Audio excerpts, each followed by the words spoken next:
মই আজি অল শাক বনাবলৈ ওলাইছোঁ। কেনেকৈ বনাওঁ আপোনালোকে চাই থাকক। পিঁয়াজ কাটি লৈছোঁ, আদা নহৰু এয়া মই তেলত তেজপাত দি ভাজি আছোঁ। তাৰপিছত আদা নহৰু পেষ্টটো দি দিলোঁ, জলকীয়া দিছোঁ, জিৰা মিক্স আপ কৰি দিছোঁ।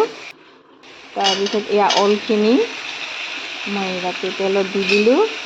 এইটো ভালকৈ ধুনীয়াকৈ এইটো লাৰি দিব লাগিব। তেলখিনি মছলাখিনি যেন সোমাই যায় অল শাকত।